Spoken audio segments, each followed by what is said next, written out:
అహల్యను మార్కెట్లో పట్టుకోవాలని చూస్తున్న రౌడీల దగ్గర నుంచి అహల్య దూరంగా పారిపోతూ ఉంటుంది. మరోవైపు గౌతమ్ నర్సుమీరాకి కాల్ చేస్తూ ఉంటాడు. అదే మన అహల్యకి.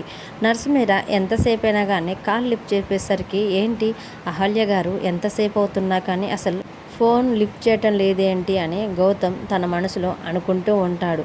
అప్పుడే డ్రైవ్ చేస్తున్న గౌతమ్ కార్కి సడన్గా ఏదో ప్రాబ్లం వచ్చి కారు ఆగిపోతుంది. వెంటనే గౌతమ్ కార్ కూడా ఇప్పుడే ఆగాల అని వెంటనే కార్ డోర్ తీసి కార్కి ఏమైందా అని చెక్ చేస్తూ ఉంటాడు. ఈలోపు అహల్య ఆ రౌడీల దగ్గర నుంచి పారిపోతూ వస్తూ ఉండగా వీళ్ళ నుంచి ఎలాగైనా తప్పించుకోవాలి అని అక్కడే కారు ఆగి ఉండటంతో వెంటనే ఆ కారు వెనకాల వెళ్ళి అహల్య దాక్కొని ఉంటుంది. గౌతమ్ కారు వెనక అహల్య దాక్కొని ఉంటే అదే కారు ముందల గౌతమ్ కారుకి ఏమైందా అని చెక్ చేస్తూ ఉంటాడు.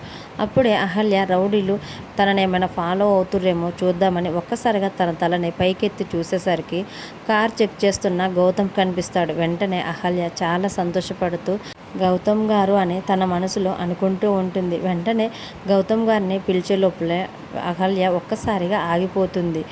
ఈలోపు తనని తరుముకుంటూ వచ్చిన రౌడీలు అహల్య ఆ కారు వెనక దాక్కుని ఉండటం వాళ్ళు గమనిస్తారు. మరి అహల్య గౌతమ్ గారిని పిలవటానికి మాత్రం ఆలోచిస్తూ ఇబ్బంది పడుతూ ఉంటుంది.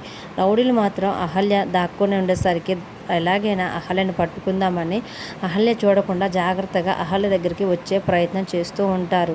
మరి ప్రమాదంలో ఉన్న అహల్య ఎదురుగా ఉన్న గౌతమ్ గారిని పిలుస్తుందా, లేకపోతే ఈలోపే గౌతమ్ గారిని అహల్య పిలిచేలోపే రౌడీలు తన నోరు మూసేసి అక్కడి నుంచి తీసుకెళ్ళిపోతారా? ఈ ప్రమాదం నుంచి అహల్యని గౌతమ్ ఎలా కాపాడుతాడు?